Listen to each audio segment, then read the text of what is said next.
Welcome to focus education world. यहाँ पर मैं आपके जेएसओ से रिलेटेड जो भी वीडियो कोर्स और बुक यानी दो चीज़ें हमारी चलती हैं एसएससी सीजीएल जेएसओ की। पहली चीज़ तो वीडियो कोर्स है, ठीक है, और दूसरी चीज़ मैजिक बुक है, मैजिक बुक फॉर स्टैटिस्टिक्स। तो आपको इस वीडियो से बिल्कुल समझ में आ जाएगा, पूरा कोई डाउट नहीं बचेगा कि किस तरीके से ये चीज़ें हैं, किस में क्या इंक्लूडेड है, क्या इंक्लूडेड नहीं है। तीसरी चीज़ बात करें तो मॉक टेस्ट, ठीक है, तो ये चीज़ है। तो यहाँ पर बात करें, अगर आपको वैलिडिटी एग्जाम तक चाहिए है ना, तो आपको 1349 में हम दोनों चीजें दे देते हैं, जिसमें आपका वीडियो कोर्स भी होगा, ठीक है, और मैजिक बुक भी होगी। यानी video course plus magic book आपको 1349 में मिल जाएगी। वैलिडिटी टिल एग्जाम जेएसओ 2020 जो भी होगा आपका शेड्यूल्ड है अभी। भगवान न करे कि मतलब ये पोस्टपोन हो, लेकिन मैं सिर्फ वैलिडिटी पर्पज से आपको बताना चाह रहा हूँ कि इसकी वैलिडिटी एग्जाम तक है, ठीक है। और विदाउट बुक अगर आप लेना चाहते हैं तो 1199 में है। साथ में आपको 10 मॉक टेस्ट मिलेंगे इन दोनों केसेस में, यानी आप 1349 लें या 1199 लें, आपको 10 मॉक टेस्ट यहाँ पर फ्री मिलेंगे। और ये एकदम अपडेटेड मॉक टेस्ट हैं, ठीक है। ये अलग से हम मॉक टेस्ट प्रोवाइड नहीं कर रहे हैं, कोर्सेस के साथ में ही प्रोवाइड करेंगे और बुक के साथ में। जो मैजिक बुक है अगर आप अलग से लेते हैं तो 399 की आती है, और इसके साथ में भी हम 5 मॉक टेस्ट प्रोवाइड कर रहे हैं जो लेटेस्ट पैटर्न पर बेस्ड है और इसी साल बनाए हुए हैं, राइट। अगर आप बात करें एक महीने की, आप एक महीने में भी कोर्स कंप्लीट कर सकते हैं, ठीक है, तो आपको टाइम कंपैरेटिवली थोड़ा ज्यादा देना होगा। तो एक महीने में बात करें, एक महीने की वैलिडिटी के साथ में, तो आपको ये बुक के साथ में 950 का मिल जाता है, और बिना बुक के लें तो आपको 600 में मिल जाता है। और दोनों ही केसेस में आपको 5 टेस्ट यहाँ पर फ्री मिलते हैं, मॉक टेस्ट, जिनको आप अपना जो एनालिसिस कर सकते हैं अटेम्प्ट करके, राइट। तो ये है पूरा डिटेल इसके बारे में। और जनरली ये जो 1 मंथ वाला है ये वैलिड है 5th ऑफ दिसंबर, यानी दिसंबर के बाद में ये वाला प्लान हम क्लोज कर देंगे, फिर ये ही आपको मिलेंगे, राइट। आई होप आपको सारे डाउट्स यहाँ से क्लियर होंगे। आगे बात कर लेंगे कुछ क्वेश्चंस की।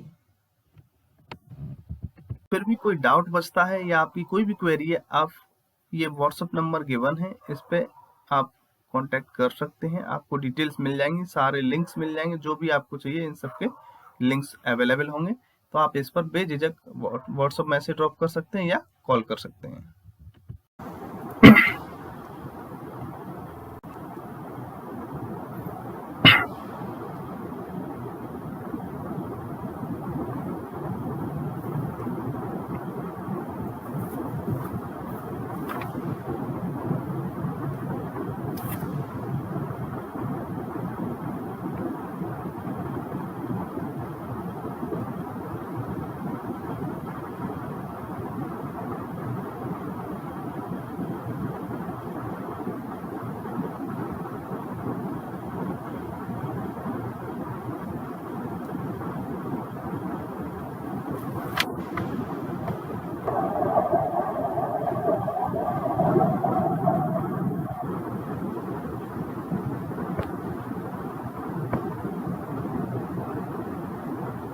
Welcome to focus education world.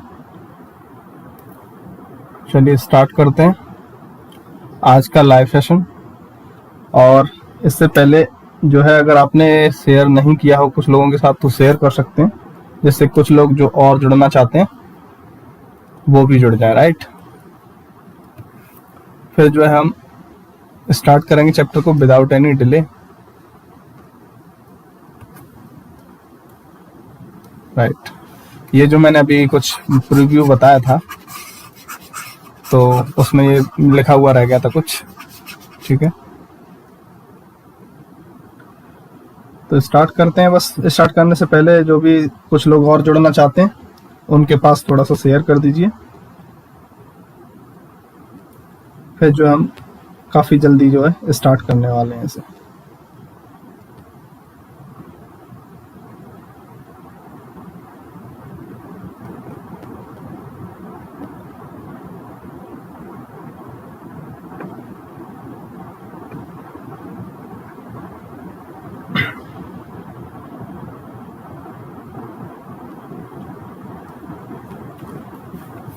देखते हैं, चलिए करीब 20-30 सेकंड और रुकते हैं, फिर जो है स्टार्ट करते हैं।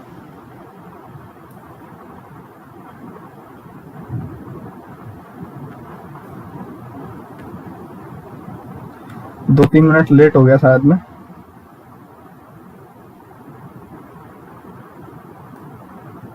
आवाज वगैरह प्रॉपर आ रही है, मैसेज करें तो मुझे थोड़ा आइडिया है, क्योंकि फिर एक बार स्टार्ट कर दूंगा, फिर रुकने वाला नहीं हूं मैं। ठीक है, तो जो भी जुड़े हैं वो मैसेज से बता सकते हैं।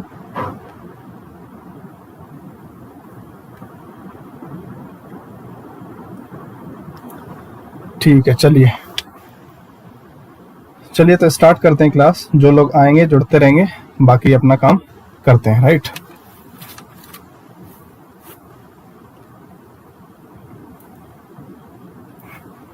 तो देखेंगे ये है 4th चैप्टर आपका, जिसका नाम है मोमेंट्स, स्क्यूनेस एंड कोर्टोसिस, यानी आघूर्ण, विषमता या वैषमता हम स्क्यूनेस को बोलते हैं, एंड कोर्टोसिस। ठीक है, कोर्टोसिस का हिंदी में काफी टफ नाम है, तो आप कोर्टोसिस ही याद कर लें हिंदी वाले। ठीक, तो जैसे 4th चैप्टर का अगर यहाँ पे हम देखें, सबसे पहले जो भी चैप्टर पढ़ रहे हैं आप, पहले उसका ये देखिए कुछ एनालिसिस कि पिछले सालों में वो लगभग वहां से कितना क्वेश्चन पूछा गया है। ठीक है, आज जो है मैंने आपके लिए एकदम आसान टॉपिक रखा है। ठीक है, ये इजी टॉपिक रखा है, और इससे जो है करीब 7 क्वेश्चन ऑन एन एवरेज पूछे जाते हैं हर साल, राइट। तो अब जो है आगे मैं कल जो कराऊंगा आपको लाइव सेशन, वो मैं आपको बहुत ही अच्छे टॉपिक से, थोड़ा सा डिफिकल्ट माना जाता है, लेकिन मैं इसे इतने अच्छे तरीके से बताऊंगा कि आप कहेंगे कि इसमें जो 20 marks, basically on an average 20 questions यानी 40 मार्क्स जो है, ये काफी मतलब गेन करने लायक हैं। इसमें एक आध क्वेश्चन ही शायद आपसे छूटे, आप इजीली जो है इसे भी बहुत अच्छे तरीके से कर पाएंगे। आज मैंने ये इसलिए सेलेक्ट नहीं किया क्योंकि इसे मैं कल करूंगा, थोड़ा सा डिफिकल्ट है, तो आज मैंने सोचा सिंपल वाला आज कराते हैं। ठीक है, कल थोड़ा सा डिफिकल्ट कराएंगे, जैसे आपको लगेगा कि वो डिफिकल्ट है ही नहीं, क्योंकि इस चीज को हर कोई इतना टच करता नहीं। ये डिस्ट्रीब्यूशंस जो भी होते हैं रैंडम वेरिएबल वाले, उन चीजों को हर कोई छोड़ के निकल जाते हैं बेसिकली। ठीक है, तो चलिए वो भी करेंगे। फिलहाल जो है आज हम स्टार्ट करते हैं 4th चैप्टर। तो पहले तो आपको पता चलेगा कि यहाँ से ऑन एन एवरेज 7 क्वेश्चन यानी 14 मार्क्स आप लगभग यहाँ से गेन कर सकते हैं। और सबसे बड़ी बात यह है कि इसमें कोई भी क्वेश्चन ऐसा नहीं आता कि आप नहीं बना पाए। अगर थोड़ा पढ़ लिया है तो कोई भी क्वेश्चन ऐसा नहीं होगा कि जो आपसे छूट जाए, राइट। सारे क्वेश्चन आप बना देंगे। तो अब इसके बाद बात सिलेबस की आ जाती है कि क्या क्या हम सिलेबस इसमें पढ़ेंगे। तो आप सबसे पहले पढ़ेंगे डिफरेंट टाइप ऑफ मूवमेंट्स, यानी एक तो आपके सेंट्रल मूवमेंट होंगे, ठीक है, और दूसरे आप सिंपल मूवमेंट बोलो या मूवमेंट अबाउट ओरिजिन बोलें। ठीक है, तो बेसिकली ये 2 चीजें रहेंगी, और इनमें भी हम 3-3, 4-4 मूवमेंट पढ़ेंगे। बेसिकली 3 तक यानी μ3 तक तो पढ़ना ही है आपको। ऐसे तो क्वेश्चन पूछे भी गए, और हो सकता है इन फ्यूचर μ4 भी पूछ लिया जाए, तो इसलिए इसका फॉर्मूला आपको याद करना पड़ेगा, राइट। चलिए आगे बात करते हैं मीनिंग ऑफ स्क्यूनेस, यानी स्क्यूनेस क्या होती है ये पढ़ेंगे हम। ठीक है, और उसकी प्रॉपर्टीज पढ़ेंगे, और इसके जो मेजर है, जो आगे यहाँ पर बताया गया कि मेजर ऑफ स्क्यूनेस, वो भी हम पढ़ेंगे। ऐसे ही कोर्टोसिस का हम क्या होती है और उसकी मेजर क्या है, ये चीज हम पढ़ेंगे। तो चलिए सबसे पहले यहाँ पर हम क्या करते हैं, फर्स्ट जो है चैप्टर, फर्स्ट टॉपिक डिस्कस करते हैं 4th चैप्टर में। ठीक है, तो बेसिकली यहाँ पर अगर बात करें तो सेंट्रल मूवमेंट और मूवमेंट में रिलेट करके क्वेश्चन एग्जाम में पूछा जाता है। तो सबसे पहले आपको पता होना चाहिए कि भाई इंडिविजुअल सीरीज क्या होती है और डिस्क्रीट सीरीज क्या होती है। इंडिविजुअल और डिस्क्रीट, एक कंटिन्यूस सीरीज भी होती है, लेकिन यहाँ पर मैं आपको फिलहाल ये 2 बता रहा हूँ। इंडिविजुअल सीरीज में क्या है, कोई भी डेटा देती है, जैसे 5, 6, 7, 8, 9, तो ये आपकी एक इंडिविजुअल सीरीज होगी। ठीक, इसमें आपको इनकी फ्रीक्वेंसी नहीं दी कि ये कितने बार आया है। ठीक है, अगर डिस्क्रीट में बात करेंगे तो आपको क्या फ्रीक्वेंसी दे रखी होगी। सपोज आपको ये x दे दें, ये x एक ऑब्जर्वेशन है, यहाँ पे जैसे 5 ऑब्जर्वेशन दे रखे हैं, यही अगर यहाँ पे ऑब्जर्वेशन दे रखे हैं डिस्क्रीट में 5, 6, 7, 8 और ये 9, तो यहाँ पर क्या होगा, इसकी फ्रीक्वेंसी दे रखी होगी कि 5 जो है 2 बार आया, सपोज मैं एक जस्ट एन एग्जांपल ले रहा हूँ आपको समझाने के लिए, और 6 जो है 1 बार आया, 7 जो है 3 बार आया, 8 जो है 4 बार आया, 9 जो है 5 बार आया। तो इस तरीके से जो है आपका ये जो है डिस्क्रीट वाला फॉर्म होगी। ठीक है, तो बेसिकली मैं आपको जैसे यहाँ पर अर्थ ऑर्डर का मूवमेंट बता दे रहा हूँ, अबाउट मीन है ना, तो ये जो है अबाउट मीन, जिस मीन के परतः निकालते हैं, यानी माध्य के परतः जब आप निकालते हैं मोमेंट, उसे आप बोलते हैं सेंट्रल मोमेंट, राइट। और जब आप ओरिजिन के अबाउट निकालेंगे उसे सिंपली आप मोमेंट भी कह सकते हैं, ठीक।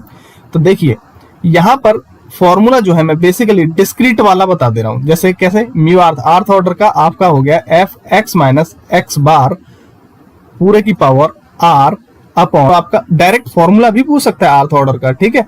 तो आपको ये भी याद होना चाहिए, और इस पर एग्जांपल तो वो क्वेश्चंस तो आते ही आते हैं। तो यहाँ पर हो जाएगा sigma x minus x bar की power r divide by n. तो ये हो जाएगा आपका किसके लिए, ये हो जाएगा इंडिविजुअल सीरीज के लिए। बेसिकली क्या है, फ्रीक्वेंसी टर्म हटा दिया, यहाँ पे देख रहे हैं आप, यहाँ पे फ्रीक्वेंसी टर्म दे रखा है और यहाँ पर कोई फ्रीक्वेंसी टर्म नहीं है। तो सिंपल फॉर्मूला ये बेसिकली एक दूसरे से कोरिलेट करके आप जो है मतलब तैयार कर सकते हैं, ठीक है। तो ऐसा कोई इश्यू नहीं है। अब यहाँ पर क्या है, आप जो है जो भी ऑर्डर का आपको निकालना है, ठीक है। यहाँ पे देखेंगे आर आपका 0 से, यहाँ पर कुछ कट गया है, यहाँ पर 0 से 1 2 3 इस तरीके से डॉट डॉट डॉट आगे तक आप जितने भी ऑर्डर का निकालना चाहें। तो बेसिकली यहाँ पर आपको 3 ऑर्डर के तो पता होना चाहिए, ठीक है। ये 3 यहाँ तक आ जाएगा, 3rd ऑर्डर के, ठीक है। और 4th ऑर्डर का अभी तक एग्जाम में पूछा नहीं गया, लेकिन अगर आप निकालेंगे तो वो भी इजीली निकल आएगा। जैसे सबसे पहले बात कर लेते हैं आर इक्वल टू जब आप 0 रख रहे हैं, ठीक है। तो जब आप आर इक्वल टू 0 रखेंगे तो देखें आपने रखा इसमें इसी फॉर्मूले में, जस्ट ये जो फॉर्मूला है आपका,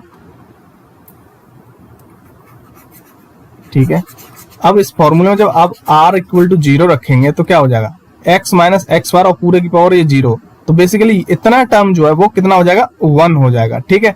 और सिग्मा एफ यानी जो हम फ्रीक्वेंसी बताया था सेकंड चैप्टर में, जब आप फ्रीक्वेंसी जो दे रखी है जब इन्हें टोटल कर लेते हैं, जैसे अगर इसे 2 1 3 3 6 4 10 5 15, तो एक टोटल 15 हो रहा है, ये आपकी एन वैल्यू हो जाएगी। यानी सिग्मा एफ जो होता है वो आपका एन होता है। तो बेसिकली सिग्मा एफ जब आपका एन के बराबर हो जाएगा तो n upon n equal to 1। तो बेसिकली इस तरीके से जो है म्यू नॉट इक्वल टू 1 आता है, ठीक है। सिंपली जरूरत नहीं, आप समझ में भी आ गया कि किस तरीके से ये आया, ठीक है। अगर भूलते भी हैं, क्योंकि डायरेक्टली ये वैल्यू भी पूछी जाती है, बिल्कुल इसे नोट डाउन कर लें। बेसिकली मैंने जो बॉक्स में ये बंद कर लिया है, ये एग्जाम के पॉइंट ऑफ व्यू से इंपॉर्टेंट है, आगे मिल जाएगा आपको प्रीवियस ईयर क्वेश्चन में, ठीक है। तो जो भी मैं बता रहा हूँ एकदम रेलेवेंट बता रहा हूँ, कुछ भी इसमें फालतू नहीं है, ठीक। तो चलिए अब r इक्वल टू 1 हम रख के देखते हैं इसी फॉर्मूले में, ठीक है। जब r इक्वल टू 1 रखेंगे तो इस r की जगह पे क्या रख देंगे, 1, राइट। तो जब 1 रखेंगे यहाँ पर, थोड़ा सा इसे मिटा के जो मैं आपको क्लैरिटी दे देता हूँ यहाँ पर, ठीक है। जैसे अब हमने रखा r इक्वल टू 1, राइट। तो यहां से आपका कैलकुलेट होगा म्यू 1, ठीक। तो summation f x minus x bar, ठीक है, पावर 1 अपॉन n। तो अब आप एक चीज देखिए, जब आपके जैसे हम कहें भाई 3 का मीन बताइए तो कितना आएगा, जैसे कि ये एक ऑब्जर्वेशन है x, ठीक है, और 1 की बात कर रहे हैं हम इसी का मीन निकालना चाहे तो x बार भी तो 3 ही आएगा। बेसिकली क्या होता है, आप एक क्वांटिटी का, एक कांस्टेंट का मीन निकाल लेंगे, उतना ही मीन आता है जितना वो क्वांटिटी होती है। तो जैसे कांस्टेंट आपका 3 है तो इसका मीन भी 3 ही आएगा। तो बेसिकली होगा क्या, इस केस में आपका x इक्वल टू एक्स बार हो गया। जब x इक्वल टू एक्स बार हो गया तो ये x माइनस एक्स बार कितना हो जाएगा, x माइनस एक्स बार आपका 0 हो गया। तो जब आप यहाँ पर 0 आ गया तो बेसिकली आपको हर चीज निकालना भी आ रही है कि अगर आप भूलते भी हैं तो आप इजीली उसे किस तरीके से कर पाएंगे, ठीक है। तो चलिए अब बात कर लेते हैं म्यू 2 की, यानी r इक्वल टू 2 हम रखेंगे अब यहाँ पर, ठीक है। तो जब आप म्यू 2 रखेंगे, यानी म्यू 2 निकालेंगे, r इक्वल टू 2 रखेंगे, तो आपका फॉर्मूला क्या बन जाएगा, इसी में जो अब ये था इसी में हमने रखा। तो sigma F x minus x bar पूरे का whole square upon n, right. तो बेसिकली ये जो फॉर्मूला हमने सेकंड चैप्टर में जो पढ़ा था, ये किसका फॉर्मूला था, ये था आपका वेरिएंस का, ये आपका वेरिएंस का फॉर्मूला था, ठीक। इसका मतलब क्या है, आप सिंपली यहां से क्या कह सकते हैं, इसका यहां से इन्फ्रेंस निकाल सकते हैं। और ये क्वेश्चन जो है प्रीवियस ईयर में पूछा भी गया है, आपको आगे मिलने वाला है।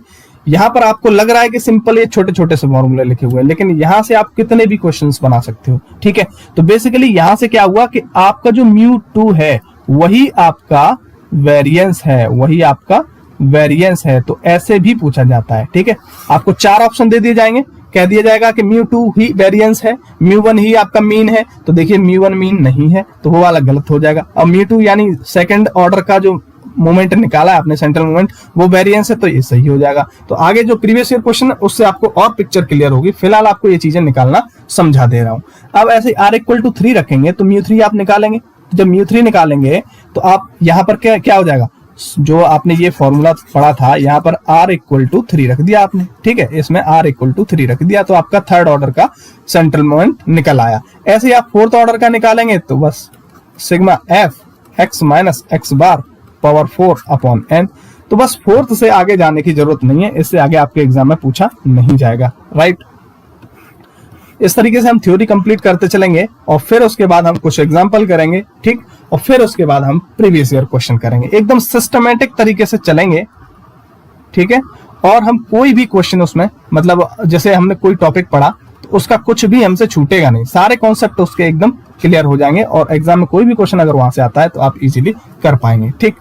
तो चलिए यहां से देखें कि अगर सिमेट्रिकल डिस्ट्रीब्यूशन है तो सारे ऑड ऑर्डर के सेंट्रल मोमेंट 0 हो जाते हैं। बेसिकली होता क्या है, जैसे ये कह रहे हैं कि ऑड ऑर्डर, जैसे अभी आपने μ1 निकाला था, μ1 कितना आया था 0, क्योंकि x इक्वल टू x बार हो गया था। ऐसे ही आप आगे चल के जब सिमेट्रिकल डिस्ट्रीब्यूशन होगा और उसके लिए जब μ3 निकालेंगे उसमें भी आपका क्या होगा, x इक्वल टू x बार हो जाएगा, क्योंकि आपकी बीच की वैल्यू जो होगी वही मीन होगी, ठीक है।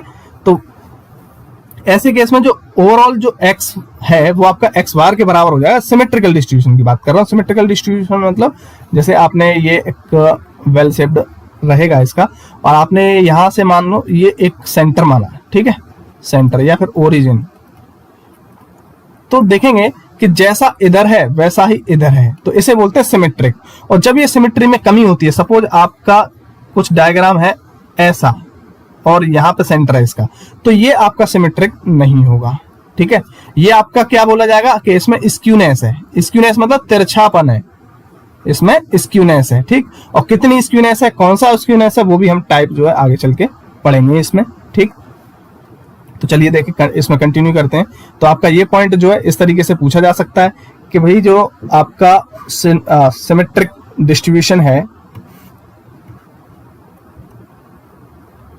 जस्ट सेकंड, कुछ ज्यादा मूव हो गया ये, ठीक है। हाँ, तो देखिए, तो यहां पर ये क्वेश्चन जो है आपका पूछा जा सकता है कि सिमेट्रिकल डिस्ट्रीब्यूशन के लिए कौन से ऑर्डर के सेंट्रल मोमेंट 0 हो जाते हैं, ठीक है। तो ये चीज आपको पूछी जा सकती है एग्जाम में। ऐसे ही ऑप्शन में दे देगा इवन ऑर्डर के जो है वो 0 हो जाते हैं, ठीक है। तो आपको ध्यान रखना है ऑड ऑर्डर के जो है 0 हो जाते हैं। और एक क्वेश्चन ये यहाँ से आप कह सकते हैं कि जो अभी हमने μ2 निकाला था वो क्या था आपका, वही सिग्मा स्क्वायर था। इसका मतलब सेकंड ऑर्डर का जो मूवमेंट था, सेंट्रल मूवमेंट था, वही आपका वेरिएंस था। तो ये भी पॉइंट जो है पूछा जाता है, ठीक है। तो चलिए अब जो है आगे रिलेशन से पढ़ लेते हैं कि जो सेंट्रल मोमेंट की रिलेशनशिप इनके साथ में क्या होगी, मतलब जो म्यू डैश वाले जो है ना, अभी हमने क्या किया, सेंट्रल मोमेंट के फॉर्मूले पढ़े बेसिकली। अब हम इसमें रिलेशनशिप यहां से पढ़ेंगे, ठीक। कुछ मिटा देता हूं ये,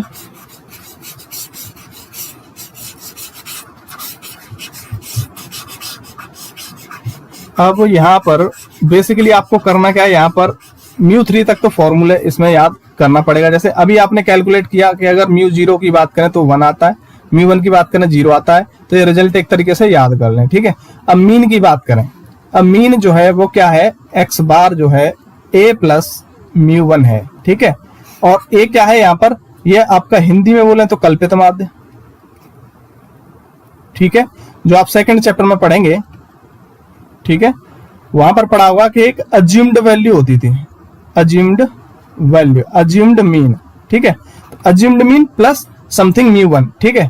तो अगर μ1 आपका 0 है उस केस में बराबर होगा, लेकिन नॉर्मली नहीं होगा। तो जब स्टेटमेंट में देगा तो आपको ध्यान रखना है कि कौन सी बात ये कर रहा है, ठीक है। अब बात करते हैं इसमें μ2 की, है ना, जो कि सिग्मा स्क्वायर होगा, और यहां पर आपका फॉर्मूला होगा μ2 डैश माइनस μ1 डैश का स्क्वायर। ऐसे आप μ3 का याद कर लें, ठीक है, और μ4 का भी। अब जो है movement of coefficient of skewness बताता हूं, यहां से जो है आपको क्वेश्चन मिलना ही मिलना है, ठीक है। बेसिकली एक क्वेश्चन आपको β1 से मिल जाएगा और एक क्वेश्चन आपको β2 से मिल जाएगा, ठीक। अब बीटा 1 क्या और बीटा 2 क्या, एक बीटा 1 एक बीटा 2, ये आपके स्क्यूनेस के कोफिशिएंट होता है, यानी स्क्यूनेस मेजर करने का मतलब ये बीटा 1 होता है, और कोर्टोसिस मेजर करने का, या जब कोर्टोसिस पढ़ेंगे उसमें बीटा 2 पढ़ेंगे, ठीक है। तो आप देखिए बीटा 1 ये डायरेक्टली फॉर्मूला भी पूछ लेता है और इसके अलावा इस पर क्वेश्चन भी पूछ लेता है। तो यहाँ पे देखेंगे कि μ3 यानी थर्ड ऑर्डर का मूवमेंट और μ2 यानी सेकंड ऑर्डर का मूवमेंट, यानी बीटा 1 किस पर डिपेंड कर रहा है, μ3 और μ2 पर। तो यहां से एक क्वेश्चन पूछा जाता है कि second and third central movement are needed to find skewness, ठीक है, यानी ये दो हैं, इनकी हेल्प से आप स्क्यूनेस फाइंड कर सकते हैं। तो ये डायरेक्टली पूछा जाता है। और ऐसे ही जब इसका पढ़ेंगे तो ये आपका μ4 अपॉन μ2 का स्क्वायर होता है। इसका मतलब μ4 यानी फोर्थ ऑर्डर और μ2 यानी सेकंड ऑर्डर, जब फोर्थ एंड सेकंड ऑर्डर के मूवमेंट जो है वो कोर्टोसिस फाइंड करने के लिए यूज किए जाते हैं। तो बेसिकली आपके दो क्वेश्चन यहां से हो गए, एक बीटा 1 से एक बीटा 2 से। अब डायरेक्ट इस पे न्यूमेरिकल भी पूछ लेता है μ4 और μ2 देके, तो आप याद कैसे करेंगे इसे, 422 करके, ठीक है, μ4 अपॉन μ2 स्क्वायर। देख रहे हैं कि ये हो गया 4 और ये हो गया 22, ठीक है, तो 422 करके याद रखें, ठीक। और जब इसकी बात करें कि ये कैसे याद रहे, क्योंकि जब आपके पास नंबर ऑफ फॉर्मूले ज्यादा हो जाते हैं तो आप थोड़ा सा कंफ्यूज हो जाते हैं कि बेसिकली ये किसका फॉर्मूला था। तो यहां पर देखेंगे आप, ये कितना दिख रहा है 23 और ये कितना दिख रहा है 32, तो ये 23/32 जो आप याद कर लें, ठीक। तो इस तरीके से आपका जो क्वेश्चन गलत नहीं होगा और यहां से आप थ्योरेटिकल भी आंसर दे देंगे और न्यूमेरिकल आएगा वो तो दे ही देंगे, ठीक। चलिए आगे बात करते हैं एक फैक्टोरियल मूवमेंट। जैसे आपने अभी पढ़ा होगा 12th में फैक्टोरियल जो होता था, जैसे उसमें फैक्टोरियल 1 की बात करें तो फैक्टोरियल 4 की बात करें तो 4 × 3 × 2 × 1 इस तरीके से होता था, ठीक है।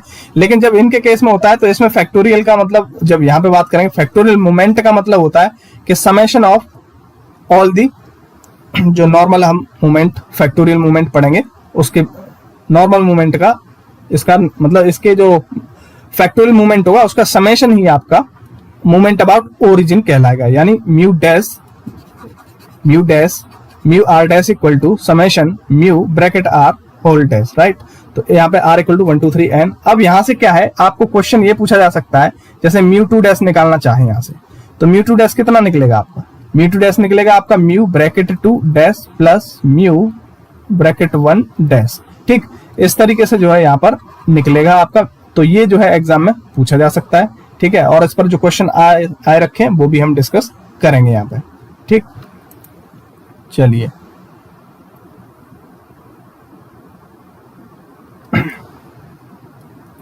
तो देखिए एग्जांपल कर लेते हैं कुछ।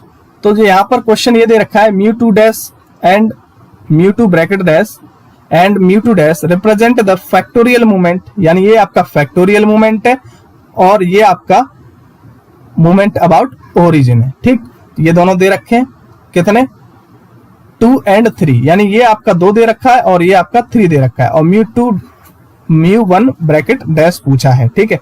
तो इस केस में क्या होगा, आप सिंपल ये जैसे मैंने अभी ड्राइव किया तो ये बेसिकली फॉर्मूला यहाँ पे लग जाएगा, क्योंकि आपको सेकंड ऑर्डर की बात चल रही है।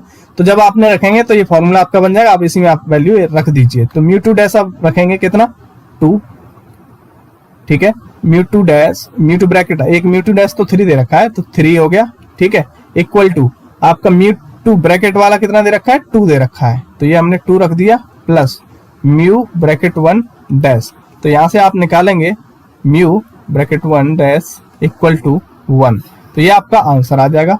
ये अभी आया नहीं है, तो इस तरीके से इसका जो आने के चांसेस हैं काफी ज्यादा है। इसमें थ्योरेटिकल जो चीज आई है, ठीक है, वो हम बताएंगे आगे चल के, ठीक।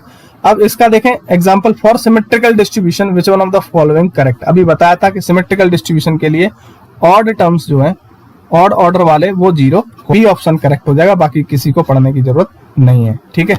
ये समझ लीजिए एक तरीके से आने वाले क्वेश्चंस हो सकते हैं, ठीक है। अब अगला एग्जांपल देखें। अगला example are helpful in measuring, यानी सेकंड μ2 और थर्ड μ3, इनकी हेल्प से हम क्या मेजर करते हैं, इनकी हेल्प से हम मेजर करते हैं स्क्यूनेस। अभी बताया था आपको बीटा 1 जो था μ3 स्क्वायर अपॉन μ2 क्यूब, 23/32 आपको बताया था। तो इस तरीके से थ्योरेटिकल क्वेश्चन पूछा जा सकता है। ये एक क्वेश्चन के साथ में पूछा गया, आगे चल के आपको मिलेगा, ठीक है। चलिए एक और एग्जांपल कर लेते हैं। यहां पर सेकंड मोमेंट दे रखा है आपको, second central moment is also called, यानी दूसरा नाम पूछा है, सेकंड सेंट्रल मोमेंट का आपको दूसरा नाम पूछा है। तो आपने अभी निकाला था कि जब म्यू2 जो है आपका सिग्मा स्क्वायर निकालना था, तो जो यानी वो क्या हो गया आपका वेरिएंस हो गया। ठीक है, तो वेरिएंस देखिए कौन सा ऑप्शन, यानी सी ऑप्शन आपका करेक्ट आंसर हो जाएगा। ठीक, चलिए ये कुछ एग्जाम्पल हो गए। अब बात कर लेते हैं हम कुछ प्रीवियस ईयर क्वेश्चन की। ठीक है, जिससे आपको आइडिया आएगा कि प्रीवियस ईयर में भी कैसी चीजें ये पूछी जा रही हैं। ठीक, तो 2014 का क्वेश्चन है।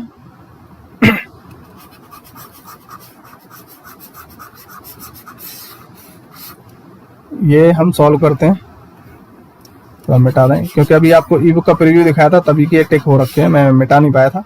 ये 2014 में पूछा गया क्वेश्चन है। इसमें कह रहा है कि first 4 moment of a distribution about value 4। देखिए, अबाउट ओरिजिन या अबाउट वैल्यू, अबाउट ओरिजिन या अबाउट वैल्यू करके जो भी आपका देगा वो आपके कौन से वाले होंगे, μ1 डैश μ2 डैश, ये चीजें होंगी। ठीक है, और अबाउट मीन जो होता है वो आपका सेंट्रल मोमेंट होता है। ठीक है, तो बेसिकली यहां पर क्या पूछा गया आपको, पढ़ लेते हैं। फर्स्ट 4 मोमेंट दे रखे about, then variable are this, तो वेरिएंस पूछा है। बेसिकली वेरिएंस पूछ रहा है, इसका मतलब क्या पूछ रहा है, ये μ2 पूछ रहा है। जैसा कि अभी हमने पढ़ा था कि μ2 ही आपका वेरिएंस होता है। तो आपको पहले ये पता होना चाहिए कि भाई जो ये म्यू दे रखे हैं, जैसे इसमें क्या दे रखा है, एक तो μ1 डैश दे रखा है कितना है 1.5, एक μ2 डैश दे रखा है कितना है 17, μ3 डैश दे रखा है वो कितना है आपका -30, μ4 डैश दे रखा है वो कितना 108। ठीक है, तो ये चीज दे रखी है। तो जब आप इसे रखेंगे μ2 के फॉर्मूले में, तो अभी आपने देखा होगा, अभी जो आपको फॉर्मूला बता रहे थे μ2 डैश का, तो वो क्या था, μ2 का μ2 डैश, ठीक है, माइनस μ1 डैश का स्क्वायर। ठीक है, तो आप इसमें रख दीजिए μ2 डैश कितना है आपका 17 माइनस μ1 डैश यानी आप रखेंगे 1.5 का स्क्वायर, तो ये आपका 17 माइनस ये 2.25।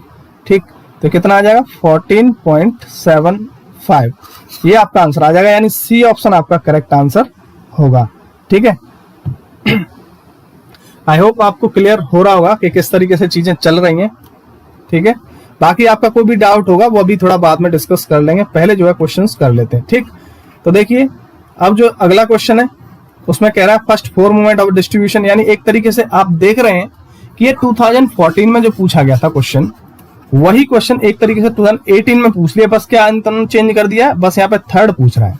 ठीक, μ3 पूछ रहा है, वहां पर आपको μ2 पूछा था, डाटा सेम है, यहाँ पर μ3 पूछ रहा है। ठीक, तो μ3 का जो फॉर्मूला है वो basically μ3 dash minus 3 μ2 dash μ1 dash minus plus 2 μ1 dash का क्यूब। तो जब आप ये वैल्यू रखेंगे तो देखिए ये आपका क्या है, μ3 कितना -30 माइनस 3 μ2 कितना 17 इंटू μ1 डैश 1.5। ठीक, और ये -1.5 है ना, -1.5 ऊपर देखें, ऊपर स्क्वायर था पिछले वाले क्वेश्चन में, तो वो स्क्वायर से जो है ये जो अभी हमने यहाँ पे डिस्कस किया था, ये माइनस करेंगे तो वो तो स्क्वायर होगा, उसका प्लस ही हो जाएगा, राइट, तो कोई इश्यू नहीं है। तो ये रख दिया प्लस का 2 μ1 डैश, आप देखेंगे ये है आपका -1.5 का क्यूब।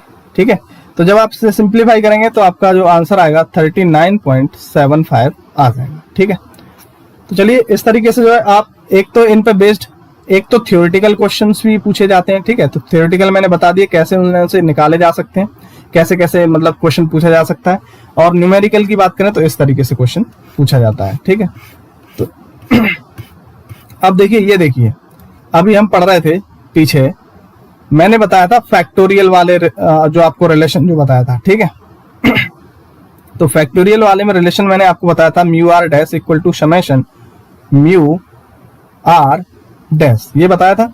तो आपको बात निकलवा रहा है सेकंड ऑर्डर वाला, यानी μ2, तो μ2 डैश इक्वल टू क्या हो जाएगा, μ2 ब्रैकेट वाला डैश प्लस ब्रैकेट वाला 1 डैश। तो ये जिसमें मिल जाएगा वही आपका आंसर होगा, यानी आप ऑप्शन सी आपका करेक्ट आंसर होगा। ठीक, तो इस तरीके से जो है आप कर सकते हैं। अब देखिए 14 में पूछा गया है, काफी अच्छा क्वेश्चन है और इजी है, बहुत ज्यादा कुछ नहीं है इसमें।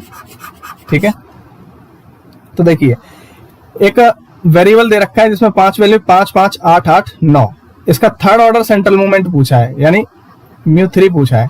तो आपको जो फॉर्मूला बताया था, एक तो बताया था जैसे mu r equal to sigma F x minus x bar power r upon n, और जब इसे बात करेंगे हम इंडिविजुअल सीरीज के लिए तो फ्रीक्वेंसी टर्म हट जाएगा यहाँ से, x minus x bar upon n, right. तो यहाँ पे क्या करना है, आपको सिंपली यही निकालना है। आपको फ्रीक्वेंसी टर्म देनी रखा है, इंडिविजुअल सीरीज है, ठीक है। तो क्या करेंगे, सिग्मा थर्ड ऑर्डर का निकालना है, एक्स माइनस एक्स बार का क्यूब अपॉन एन, राइट। तो आपको क्या करना है, आपको इसकी टेबल बना लेना है, जिससे मतलब आप एक्स माइनस एक्स बार क्यूब निकाल सकें। तो जैसे आपके ये ऑब्जर्वेशंस दे रखे हैं, कितना 5 5 8 8 9, राइट। और यहां पर आपको निकालना है x माइनस एक्स बार, क्योंकि तभी जब आप x माइनस एक्स बार निकालोगे तभी आप x माइनस एक्स बार का क्यूब निकाल पाओगे, ठीक है। तो देखिए यहां पर क्या है, आप x बार निकालेंगे तो अब जरूरत है x बार की, यानी मीन की। अब मीन कैसे निकालेंगे, आपको पता है कि मीन क्या होता है, सिग्मा x अपॉन n, यानी समेशन आप जोड़ें x, ये कितना हो जाएगा 5 प्लस 5 10 8 18 8 26 9 35, और टोटल ऑब्जर्वेशन कितने हैं, n इक्वल टू 5, ठीक। तो ये 7 आ गया। तो जब 5 माइनस 7 करेंगे तो कितना आ जाएगा, माइनस के 2, ऐसे ही आपका ये भी माइनस के 2 आ जाएगा, ऐसे ही 5 माइनस 8 आपका माइनस 3 आ जाएगा, ठीक। सॉरी 8 माइनस 5 करेंगे ना, प्लस 3 आएगा, राइट। 8 माइनस 5 आपका 3 आया, 8 माइनस 5 आपका 3 आया, और 9 माइनस 5 आपका 4 आया। अब आपको क्या करना है, इसी का क्यूब कर देना, माइनस 8 हो जाएगा, इसका करेंगे माइनस 8, इसका करेंगे 27, इसका करेंगे 27, इसका करेंगे 64। तो अब आपको क्या करना है, इसका समेशन निकालना है। आप देख रहे हैं ये फॉर्मूले में रिक्वायरमेंट जो है, आपको समेशन की रिक्वायरमेंट है, ठीक है। तो बेसिकली आप इसे जब जोड़ेंगे तो summation x minus x bar का क्यूब, ठीक है, इक्वल टू आप कितना पाएंगे, 8 8 16 27 27 54, ठीक है। एक जस्ट अच्छा 7 था, जस्ट एक मिस्टेक कर दी हमने, यहाँ पर 8 माइनस 7 होगा क्योंकि 5 रख दिया है, तो 7 करेंगे, 8 माइनस 7, ये हम 5 बाय मिस्टेक 5 जो है लेस हो गया है। 8 माइनस 7 आपका 1 होगा, माइनस 7 आपका 1 होगा, माइनस 7 आपका 2 होगा, ठीक। दोबारा से निकाल लेते हैं, ये कितना हो गया माइनस 8, ये कितना माइनस 8, ये कितना हो गया 1, ये 1 और ये 8।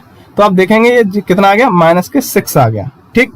अब आप रख दीजिए इसमें, यहां पर रखेंगे माइनस 6 अपॉन एन कितना है 5, तो आपका μ3 आ गया माइनस के 1.2, μ3 इक्वल टू माइनस के 1.2, ठीक है।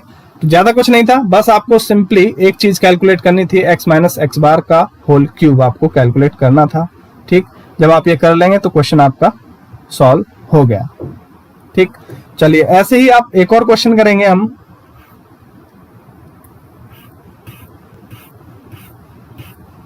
अच्छा देखिए ये थियोरेटिकल क्वेश्चन बना हुआ है, अभी आपने जो पढ़ा था अभी तक वो बेसिकली इसमें चेक हो जाएगा, ठीक है। 2016 में ये पूछा गया क्वेश्चन है, देख रहे हैं आप, 2016 में पूछा गया है।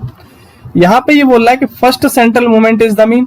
आपने जो सेंट्रल मूवमेंट फर्स्ट क्या पढ़ा था, जो मीन जो था आपने पढ़ा था a प्लस μ1, ठीक है, यानी ये जो है गलत हो गया। दूसरा कह रहा है second central moment is the variance, आपने μ2 निकाला था, वो कितना था सिग्मा स्क्वायर, बिल्कुल आपने, यानी ये सही है। अगला देखिए second and third central moment skewness, यानी β1 जो आप हैं μ3 का स्क्वायर μ2 का क्यूब, यानी सेकंड यानी μ2 और थर्ड μ3, ये यूज होते हैं, यानी बिल्कुल सही है स्क्यूनेस के लिए। और मैंने कोर्टोसिस को आपको बताया था β2, वैसे हम कोर्टोसिस पढ़ेंगे, वहां पर डिस्कस करेंगे β2 के बारे में मोर डिटेल में, बहुत सारे पॉइंट्स इससे बताएंगे जिससे आपको सीधे सीधे क्वेश्चन मिलेंगे। आपको 2 क्वेश्चन आउट हैं एक तरीके से, एक β1 से एक β2 से, 2 क्वेश्चन यहां से आपके आ ही जाएंगे पक्का एकदम, ठीक।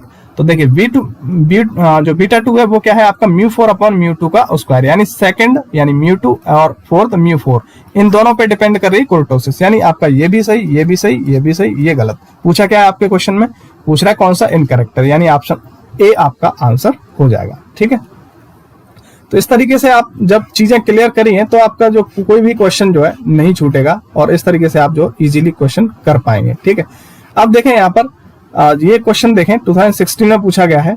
ठीक है, 2016 में क्वेश्चन पूछा गया है। यहाँ पर क्या कह रहा है कि अगर म्यू आर आर्थ ऑर्डर का सेंट्रल मोमेंट है किसी पॉपुलेशन का, ठीक है, तो mu naught, mu one, mu two ये कितने होंगे? तो देखिए म्यू नॉट आपने निकाला था अभी, म्यू वन निकाला था और म्यू टू निकाला था। म्यू नॉट कितना आया था 1, ये कितना आया था 0, ये कितना आया था सिग्मा स्क्वायर। अब देख लीजिए जो मिल जाए वही आंसर है, तो आप 1 0 सिग्मा स्क्वायर, यानी बी ऑप्शन आपका करेक्ट आंसर हो जाएगा। ठीक है, अच्छा इससे पहले एक क्वेश्चन शायद ये छूट गया, हाँ ये 2016 में ये भी आया है। ठीक, तो ये कर लेते हैं। बेसिकली कुछ नहीं है, आपको अभी एक तो बताया था आपको जो कंटिन्यूस इंडिविजुअल सीरीज का, ये आपका डिस्क्रीट सीरीज का दे रखा है। इसमें क्या है, इन्होंने टेबल बना के नहीं दिया आपको, इस तरीके से टेबल बना के नहीं दी कि भाई ये एक्स है ये एफ है, इन्होंने थ्योरी में उसे बोल के बता दिया है। तो बस आपको थोड़ा सा पहचानना होगा कि ये एक्चुअल में है क्या। ठीक, तो आपको क्या करना है, ये टेबल बना लेना सबसे पहले। तो भाई ये एक्स सपोज दे रखी है, ये आपकी एफ है, एक्स कितनी दे रखी है माइनस के, ये 0 और ये 3 के, और इनकी फ्रीक्वेंसी करस्पॉन्डिंग कितनी दे रखी है, ये देखेंगे, ये 3 के दे रखा है, ये 2 के दे रखा है, ये के दे रखा है, ये 3 के, ये 2 के और ये के, राइट, ये फ्रीक्वेंसी मिल गई। अब आपको देखिए इसमें पूछ क्या रहा है, ये बीटा 1 पूछ रहा है। देखा मैंने बोला था आपको कि भाई आपको बीटा 1 डायरेक्ट भी पूछा जा सकता है फॉर्मूला, और उस पर बेस्ड न्यूमेरिकल भी पूछा जा सकता है। तो बीटा 1 क्या था 23/32, 23/32, और यहाँ पर आप म्यू लिख दीजिए तो आपको याद रहेगा। ठीक है, भूलेंगे नहीं। इस तरीके से यानी आपको दो चीजों की रिक्वायरमेंट है, एक तो म्यू 3 की और दूसरा म्यू 2 की। ठीक है, तो इसे करने से पहले आपको क्या करना पड़ेगा, पहले तो म्यू 3 और म्यू 2 निकालने पड़ेंगे। तो म्यू 2 निकाल लेंगे यहाँ से और म्यू 3 निकाल लेंगे। म्यू 2 का फॉर्मूला जब हम करेंगे, देखिए ये क्या है, आपका डिस्क्रीट डिस्ट्रीब्यूशन है जिसमें एफ भी शामिल है। ठीक, तो आपका फॉर्मूला क्या हो जाएगा, sigma F x minus x bar square divide by N. ऐसे ही हो जाएगा sigma F x minus x bar का cube divide by N, right. अब आपको क्या करना है, यहां से आपको x माइनस एक्स बार निकालना है। ठीक है, अब x माइनस एक्स बार निकालने के लिए पहले आपको क्या निकालना पड़ेगा, x बार निकालना पड़ेगा, जो कि क्या होगा एफ एक्स बाई एन। ठीक है, sigma F x by n, sigma F x by n, क्योंकि अभी आपने पढ़ा था x बार क्या था, सिग्मा एक्स बाई एन, ये आपका इंडिविजुअल सीरीज में था। आप सेकंड चैप्टर में पढ़ेंगे ये सब कि इंडिविजुअल सीरीज क्या, वैसे मैंने शुरुआत में बता ही दिया था आपको। ठीक है, ये इंडिविजुअल सीरीज के लिए था और ये आपका डिस्क्रीट सीरीज के लिए। ठीक है, डिस्क्रीट के लिए तो हमारा यहाँ पे डिस्क्रीट का यूज होगा, तो sigma F x by n हो जाएगा। ठीक, तो यहाँ पर हमें क्या करना है, ये वैल्यू निकालनी है। तो आपको सबसे पहले तो एक्स बार चाहिए। ठीक है, एक्स बार तो एफ एक्स के लिए आपको क्या करना पड़ेगा, एक मल्टीप्लाई करना पड़ेगा। चलो मैं यहाँ पे कर दे रहा हूँ। ठीक है, आप इधर भी कर सकते हैं, कोई इश्यू नहीं है, मैं इधर कर दे रहा हूँ थोड़ा सहूलियत के लिए। तो एफ एक्स करेंगे तो ये माइनस का 3k स्क्वायर, ये 0 और ये 3k स्क्वायर, यानी एफ एक्स कितना आ गया, जब समेशन एफ एक्स करेंगे तो ये 0 आ गया। तो जब आप यहाँ पर रखेंगे 0 डिवाइड बाई एन, यानी सिग्मा एफ आप जोड़ेंगे तो यही एन आ जाता है। तो यहाँ पे जो भी हो, लेकिन अपन ऊपर 0 हो तो ये 0 ही हो जाएगा। तो आपका एक्स बार जो है 0 आ गया, यानी जो आपका एक्स होगा, अब यहाँ पे एक्स माइनस एक्स बार 0 रखेंगे तो बेसिकली एक्स ही तो बचा, तो ये जो वैल्यू होगी वही सीधा यहाँ पे आ जाएगी। तो माइनस का k, 0 और 3k। अब आपको क्या करना है, x माइनस एक्स बार का स्क्वायर निकालना है। ठीक है, फिर आपको चाहिए क्या, F x minus x bar का स्क्वायर। ठीक, ये म्यू 2 के लिए हो जाएगा, और आपको चाहिए x माइनस एक्स बार का क्यूब। ये जब निकालेंगे तो म्यू 3 निकलेगा यहाँ से, और उसमें f का मल्टीप्लाई कर लेंगे x माइनस एक्स बार का क्यूब। यहाँ पर आपका एक तरीके से क्वेश्चन ये फिनिश हो जाएगा। ठीक, तो x माइनस एक्स बार का स्क्वायर करें तो ये है आपका x माइनस एक्स बार, इसका स्क्वायर करेंगे तो कितना हो जाएगा, k स्क्वायर, इसका 0, इसका 9k स्क्वायर। ठीक है, अब इंटू एफ करिए, इस f का इसके साथ मल्टीप्लाई कर दें तो क्या हो जाएगा, 3k into k square, 3k cube, right, 3k cube. इसका करेंगे तो ये जीरो टर्म है, ये जीरो बना देगा, और इसका करेंगे 9k इंटू के स्क्वायर इंटू के, तो 9k क्यूब, ठीक है, 9k क्यूब। तो आपने देखा यहां से summation F x minus x bar का स्क्वायर कितना आ गया यहाँ पर 12k क्यूब, ठीक। तो आपने बेसिकली ये कैलकुलेट कर लिया, तो 12k cube divide by n, यहां से आप इसे कैलकुलेट कर रहे थे n जिसे जोड़ के, तो 3k 2k 5k और 1k 6k, तो ये कितना आ जाएगा 6k। तो आपने 6k यहाँ पर दिया, तो ये आपका 2k स्क्वायर जो है म्यू2 आ गया। म्यू2 कितना आ गया 2k स्क्वायर, ठीक है। तो आप यहाँ पर लिख सकते हैं 2k स्क्वायर का क्यूब। अब आपको म्यू3 चाहिए। अब म्यू3 के लिए आपको क्या करना है, x माइनस एक्स बार था, इसका क्यूब करना है, ठीक है। ये है आपका x माइनस एक्स बार, इसे थोड़ा सा मिटा देता हूं, तो थोड़ा इजी हो जाएगा आपके लिए समझने के लिए। तो देखिए आपको इसी का क्यूब करना है यहाँ पर, ठीक है। तो देखिए करें, माइनस के का करेंगे तो माइनस का के क्यूब, जीरो का जीरो और 3 का 27k क्यूब, राइट। अब आपको f का मल्टीप्लाई कर देना है, यानी ये जो है f इसका इसमें मल्टीप्लाई कर देना है, तो आपको कितना हो जाएगा माइनस के 3k 4, 3k की पावर 4, ये जीरो बना देगा, ठीक है। और अगला हो जाएगा कितना 27k क्यूब इंटू के, यानी 27k की पावर 4। तो जब आप यहां से जोड़ेंगे sigma F x minus x bar का पावर 3, तो ये आ जाएगा आपका कितना 24k की पावर 4।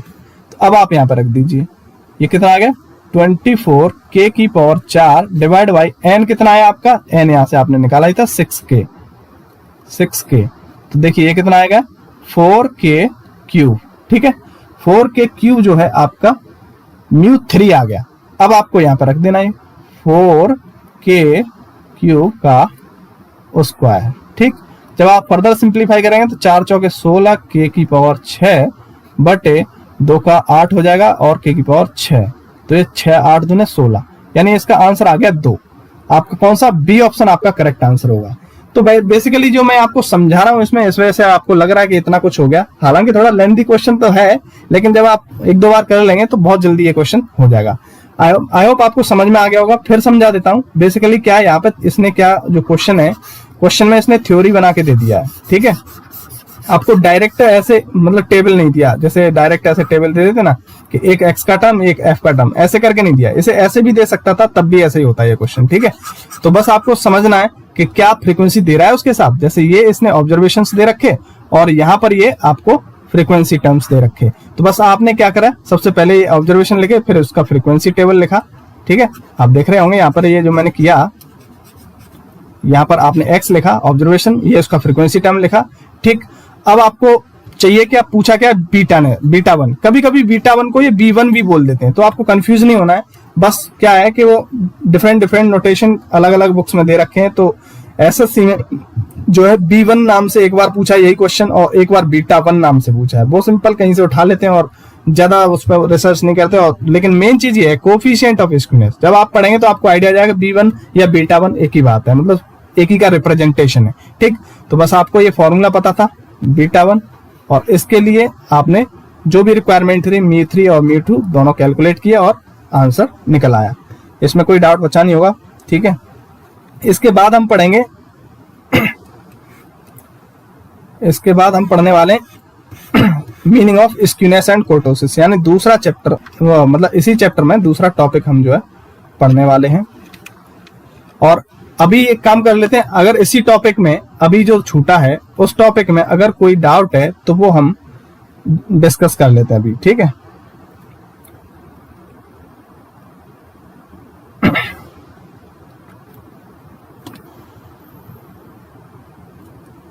अच्छा, अभी तो आई थिंक किसी को कोई डाउट नहीं है और किसी ने पूछा भी नहीं है, तो ठीक है।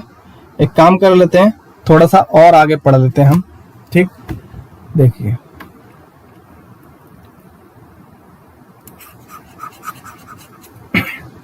अब बात आती है मीनिंग ऑफ स्क्यूनेस, ठीक है। स्क्यूनेस यानी विषमता, कहीं कहीं पे इसको तिरछापन भी बोल सकता है, ठीक। और कोर्टोसिस, पहले हम क्या करेंगे स्क्यूनेस पढ़ेंगे, उसके बाद हम कोर्टोसिस पढ़ेंगे, ठीक। तो बेसिकली जो स्क्यूनेस होती है वो हम लैक ऑफ सिमेट्री को ही हम स्क्यूनेस कहते हैं। जैसा कि मैंने अभी बताया था आपको कि सपोज ये कोई डिस्ट्रीब्यूशन है, ठीक, और एक मैं इधर बना देता हूं ऐसे, ठीक। तो जैसे अगर आप यहां से अगर कुछ परपेंडिकुलर डाल के देखें या फिर ओरिजिन पे देखें, ठीक है, यहां पर जो भी ओरिजिन हो, ये ओरिजिन कभी कभी म्यू भी हो सकता है, वो डिपेंड करता है। अगर म्यू के बराबर ओरिजिन हो गया ये तो फिर आपका स्टैंडर्ड नॉर्मल कहलाता है ये, ठीक है। आगे चल के पढ़ेंगे चैप्टर में, वहां पर बताएंगे कि स्टैंडर्ड नॉर्मल फंक्शन क्या होता है, ठीक। और ये जो है आप देखेंगे कि अगर इस पॉइंट के इधर देखें तो जो शेप है वो एग्जैक्टली ऐसी नहीं है, यानी इसमें सिमेट्री की कमी है, इसमें सिमेट्री की कमी है, ठीक है। अब इसमें देखेंगे तो आपको मतलब जैसे मैंने कोशिश करी सेम बनाने की, लेकिन क्या होगा, इन दोनों में सेम होगा, ठीक है, थोड़ा सा वैसा बनाने में हो गया है। तो जब ये दोनों सेम होंगे तो ये कहलाएगा सिमेट्रिक, यानी इसमें स्क्यूनेस, जब ये परफेक्टली सिमेट्रिक ये होगा तो आपकी स्क्यूनेस इसमें क्या हो जाएगी, जीरो हो जाएगी, स्क्यूनेस जीरो हो जाएगी। तो इस तरीके से भी पूछ सकता है कि सिमेट्रिक डिस्ट्रीब्यूशन में स्क्यूनेस कितनी होगी, ठीक है। या फिर स्टैंडर्ड नॉर्मल में, स्टैंडर्ड नॉर्मल डिस्ट्रीब्यूशन, जैसा कि मैंने बताया अभी आपको, आगे चैप्टर में जब आप पढ़ेंगे, स्टैंडर्ड नॉर्मल में क्या होता है, ये म्यू पे सेंटर कर देते हैं इसका, जो भी आपका ये फलन होता है, जो भी फंक्शन होता है, ठीक है, जो भी डिस्ट्रीब्यूशन होता है वो म्यू पे यानी मीन पे सेंटर हो जाता है। मीन पे सेंटर होगा उसका तो क्या होगा, दोनों साइड बिल्कुल एग्जैक्टली सेम होगा, और इस केस को हम बोल देते हैं स्टैंडर्ड नॉर्मल डिस्ट्रीब्यूशन। यानी जब ये सिमेट्रिक हो जाएगा, जब सिमेट्रिक हो गया तो यहाँ पर आपकी स्क्यूनेस कितनी हो गई, जीरो हो गई। तो ये क्वेश्चन आपका एग्जाम में पूछा जाता है, ठीक। और इसमें जो है स्क्यूनेस कुछ ना कुछ निकलेगी, और कितनी निकलेगी वो आप बीटा 1 से निकाल सकते हैं, ठीक। चलिए, तो ये पॉइंट कुछ यहाँ पर डिस्कस कर लेते हैं कि अगर सिमेट्रिकल डिस्ट्रीब्यूशन है तो आपका मीन, मोड और मीडियन तीनों ही चीजें बराबर होंगी। यानी सममित वितरण के लिए या बंटन के लिए आपको बंटन लिखा हुआ मिल जाएगा ज्यादातर, तो बंटन जो आप पढ़ सकते हैं या वितरण, ठीक है, जो भी है। तो यहां से मतलब सिमेट्रिक के केस में ये तीनों चीजें जो है बराबर हो जाती हैं, ठीक। और second and third central moment are needed to find skewness, अभी बताया था आपको थोड़ी देर पहले, और मैं बार बार इसे रिपीट कर रहा हूं, इसी वजह से रिपीट कर रहा हूं कि ये समझ लीजिए ये आपका क्वेश्चन जो है आउट है। बीटा 1 से आपका एक क्वेश्चन आना ही आना है, ये आप लिख लीजिए, आप एक क्वेश्चन यहां से आना ही आना है। और कितना कर देंगे, 23/32 जो है आप याद कर लें, ठीक है। तो ये क्या हो जाएगा, म्यू म्यू, ठीक है, म्यू3 का स्क्वायर और म्यू2। तो आप देखेंगे कि म्यू3 पे डिपेंड कर रहा है और म्यू2 पे डिपेंड कर रहा है। तो बेसिकली इसका आंसर आपने यहीं से दे दिया स्क्यूनेस फाइंड करने के लिए। तो आप देखेंगे ये एक सिमेट्रिक डिस्ट्रीब्यूशन का दिखाया, ये असिमेट्रिक नहीं, ठीक है। यहाँ पर ये जो है आप ए को हटा दें, ये सिमेट्रिक डिस्ट्रीब्यूशन है, और उस सिमेट्रिक डिस्ट्रीब्यूशन में ये तीनों चीजें जो है आपकी बराबर होंगी, ठीक है। तो आप देख रहे हैं कि ये जो है यही आपका एक तरीके से सेंटर हो गया। अगर इसके आप इस साइड देखें, ठीक है, और फिर इस साइड देखें तो क्या होगा, आपको लगेगा कि ये दोनों चीजें बिल्कुल सेम है, एकदम कॉपी पेस्ट है। अगर आप इसे फोल्ड कर देंगे, सपोज आप इधर से लाके इधर फोल्ड कर देंगे इसके परे तक, तो आपका एकदम एकदम बैठ जाएगा, एकदम बराबर बैठ जाएगा, ओवरलैप कर जाएगा एकदम, ठीक है। तो ये चीज है, तो बेसिकली यहां से पूछा जा सकता है। तो इसकी अगर बात करें स्क्यूनेस की, इसकी स्क्यूनेस कितनी होगी आप बता सकते हैं कमेंट बॉक्स को कमेंट करके। जैसा कि मैंने अभी बताया था, एकदम जब सिमेट्रिक डिस्ट्रीब्यूशन होगा तो स्क्यूनेस उसकी कितनी आएगी, 0 आएगी, ठीक है, अभी बताया था आपको। चलिए आगे डिस्कस कर लेते हैं। अब इसमें यहां से भी पूछा जाता है कि भाई पॉजिटिव स्क्यूड डिस्ट्रीब्यूशन का दूसरा नाम क्या है, या नेगेटिव वाले का दूसरा नाम क्या है। तो जो आप में आपका लेफ्ट में स्क्यूड होगा, जो भी डिस्ट्रीब्यूशन आपका लेफ्ट में स्क्यूड होगा उसे हम नेगेटिव बोलेंगे, और जो राइट में होगा उसे पॉजिटिव स्क्यूनेस बोलेंगे। और उसके लिए होता क्या है, लेफ्ट स्क्यूड यानी नेगेटिव स्क्यूड के लिए जो मोड होता है वो सबसे बड़ा होता है। ये हमने सेकंड चैप्टर में आपको बताया था, ठीक है, सेकंड चैप्टर में बताया था। और इससे आपको हर साल जो है इस कंडीशन से आपको क्वेश्चन पूछेंगे हर साल, ठीक है। तो एक क्वेश्चन यहां से भी एक तरीके से आउट है आपके लिए, ठीक है। चाहे तो आप उसे सेकंड चैप्टर में कवर कर सकते हैं या फिर इसमें, तो हमने जो सेकंड चैप्टर में ही कवर करा दिया है आपको, ठीक है, सेकंड चैप्टर में। तो एक क्वेश्चन जो है आपका यहां से मिलेगा ही मिलेगा इस कंडीशन पे बेस्ड, ठीक है। अगर वो कहेगा कि वो होता क्या है, जैसे मोड की उन्होंने वैल्यू दे दी 27, ठीक है। ऐसे ही आपका मीडियन की वैल्यू दे दी, MD कितनी दे दी है मीडियन की 26, और मीन की दे दी आपकी 24। वो कहेगा ये कैसा डिस्ट्रीब्यूशन है, ये कैसा डिस्ट्रीब्यूशन है, कैसा डिस्ट्रीब्यूशन है। तो आपके ऑप्शन में दे रखे होंगे positively skewed distribution, negatively skewed distribution, या फिर नन ऑफ दीज या बोथ ऑफ देम, इस तरीके से जो आपको दे रखा होगा। तो ऐसे केस में होगा क्या, आप देख सकते हैं कि भाई मोड जो है सबसे बड़ा है, मीडियन बीच का है, और मीन जो है सबसे छोटा है। तो आपकी कौन सी कंडीशन सेटिस्फाई हो रही है, आपकी कंडीशन सेटिस्फाई हो रही है नेगेटिवली स्क्यूड की। तो ये आपका ये नेगेटिवली स्क्यूड हो जाएगा, नेगेटिवली स्क्यूड, ठीक है। तो नेगेटिवली स्क्यूड हो गया। ऐसे ही आपको कुछ डिफरेंट वैल्यू पे पॉजिटिव की पूछ सकता है, ठीक है, या फिर ऐसे भी कह सकता है राइटली स्क्यूड। तो बस आपको ध्यान रखना है।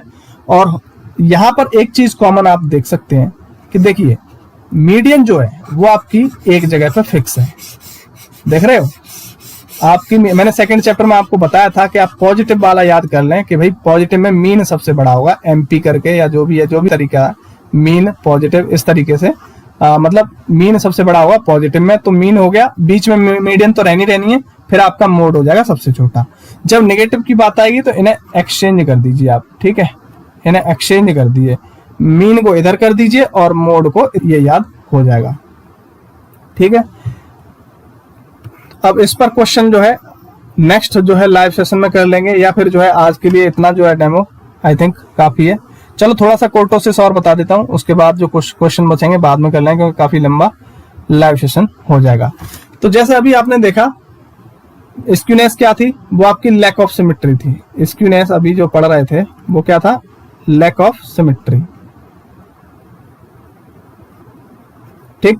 लेकिन कोर्टोसिस क्या है, कोर्टोसिस है आपकी पीकनेस, मतलब जो ये जैसे ये डिस्ट्रीब्यूशन है, ये कितना पीक है, कितना है ना, कितना फ्लैट है, कितनी टेल है इसकी, जैसे ये, और एक और बना दूं ये, तो देखेंगे इसकी पीक काफी है, इसकी इससे थोड़ा कम है, और इसकी ये फ्लैट है एकदम।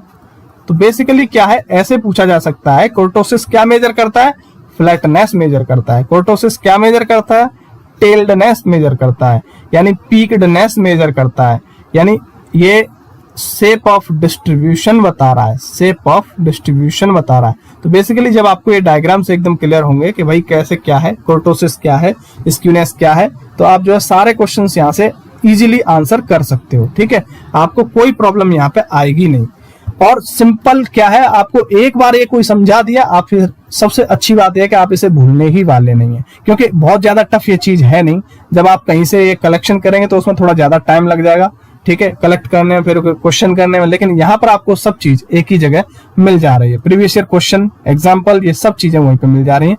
तो आप देखेंगे हम क्या मेजर कर रहे हैं, रिलेटिव। अब देखो एक ही फिगर की बात करें तो हम पीकनेस बता सकते हैं, लेकिन एक फिगर ये मान लीजिए, दूसरा फिगर ये मान लीजिए, ठीक है। तो अब बात करेंगे तो क्या निकलेगा, अब इनकी रिलेटिव पीकनेस निकलेगी। तो आप रिलेटिव पीकनेस भी यहाँ पर बता सकते हैं इससे फ्रीक्वेंसी कर्व की, ठीक है।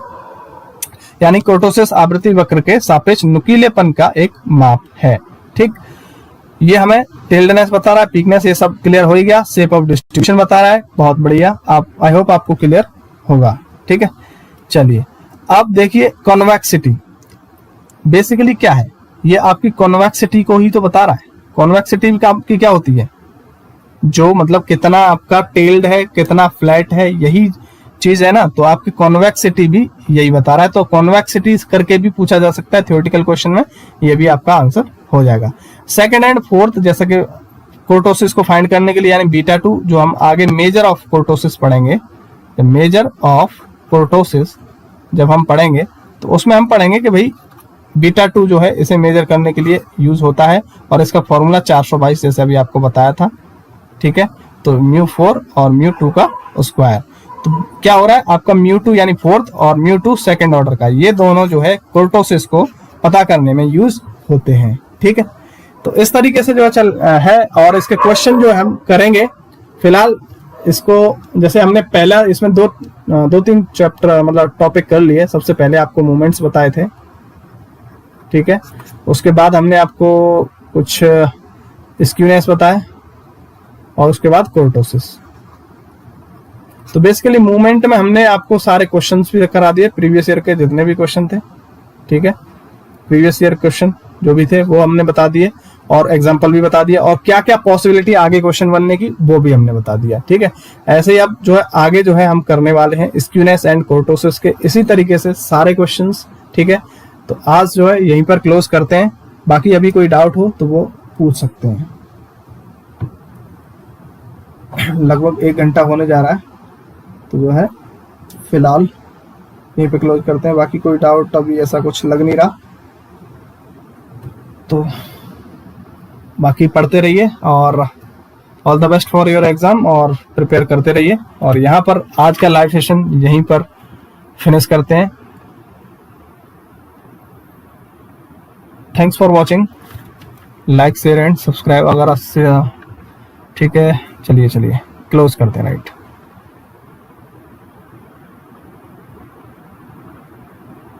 बुक में सोल्यूशन दिया रहेगा, हाँ बुक में सोल्यूशन दिया है।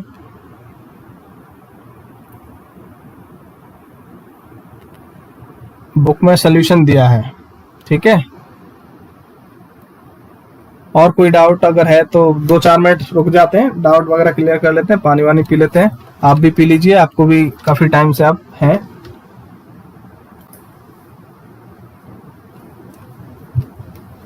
और कल हम जो पढ़ेंगे इससे ज्यादा मजा उसमें आएगा, क्योंकि वो जो है आपको हर जगह उतने अच्छे तरीके से नहीं मिलता, बहुत शानदार तरीके से, वो भी एक तरीके से सब जगह सबको एक ही जगह कंबाइन करके चीजें बताई हैं। तो कल हम पढ़ेंगे रैंडम वेरिएबल, ठीक है, और उसके डिस्ट्रीब्यूशंस, जैसे binomial distribution, Poisson distribution, normal distribution. वहां से काफी क्वेश्चन पूछे जाते हैं। बेसिकली उस चैप्टर से मैंने दिखाया था आपको 20+ क्वेश्चन पूछे जा रहे थे।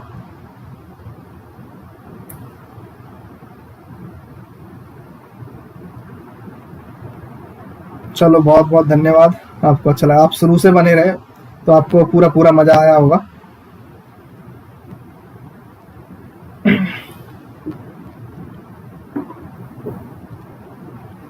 चलिए ठीक है, क्लोज करते हैं। Good night.